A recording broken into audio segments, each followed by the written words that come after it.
Hey Bradfield, I'm Jason. I spent this month studying neural nets, or at least that was the plan. And before everything went topsy-turvy, that's what happened, and it was great. Sorry I couldn't be there tonight. You'll understand why by the end of this little story, but um, Bradfield has been great to me. For reference, I went to a boot camp 5 years ago. I've been in startups for 4 years. For the last 6 or 7 months, I've been studying neural nets in my free time, and I quit my job a month ago to come here for this sabbatical and just go all in on neural nets and try and get a job as a AI researcher in 3 months, which a friend of mine did, and so I think it's possible, and Oz encouraged me to do that as well. Um, anyway, so the first 3 weeks of my sabbatical went great. The first week, I reviewed linear algebra. I read a bunch of papers. I read an academic paper in deep learning every night. I learned the APIs to NumPy and PyTorch, both of which turned out to be pretty helpful. Cool. Week 2, I spent reviewing calculus.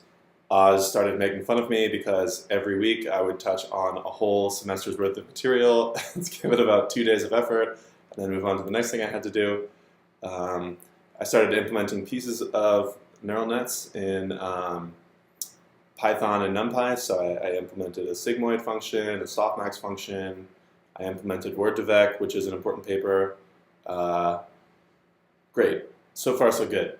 Week 3, I meet a guy named Brendan, who's been on sabbatical for 9 months, and it turns out we have very complementary skills and knowledge, and so we decided to start working together, and boom, awesome. Like, now we're starting to implement things a lot faster because I've got someone to help unblock me. We implement a recurrent neural network, we implement a convolutional neural network. Those are 2 building block architectures.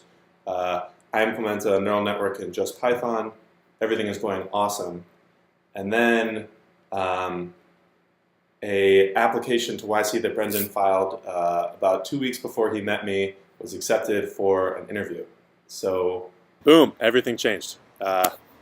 So instead of spending my last week building my project that I was going to show, it was going to be this awesome audio source separation project. You would feed in a song and you would get out the separated sources. You'd be able to turn off like the drum track or the audio track. You turn off the audio track, you've got a karaoke backing. Turn off the drum track, you can like play along on your drum kit. Going to be great. Instead, I spent it doing customer development and sales, doing all of the things that I told myself I would never have to do. The reason I became an engineer was to avoid all of that stuff. But it ended up being pretty fun. We got a soft commitment from the COO of Enlytic.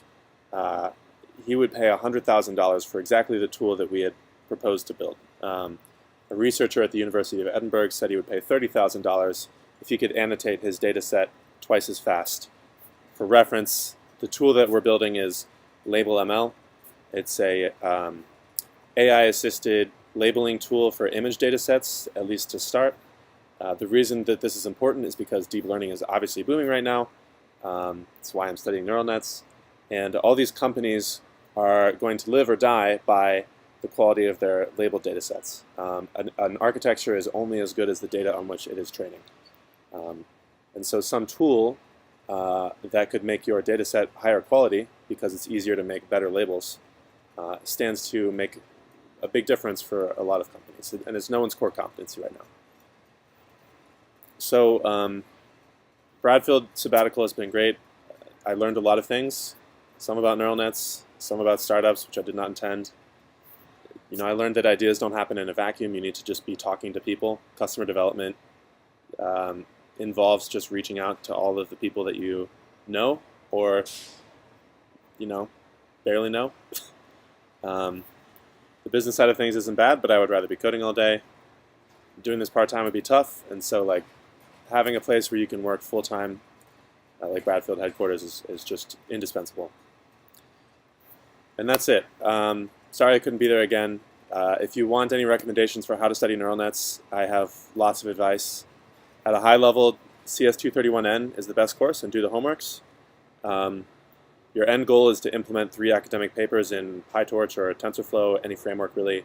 Write some good blog content about it. That should be enough to get a job as an AI researcher, presuming you can get past the software engineering interview at one of these places. Hit me up on Slack if you want more tips, or if you want to talk about neural nets, or if you want to read academic papers. And yeah, that's it.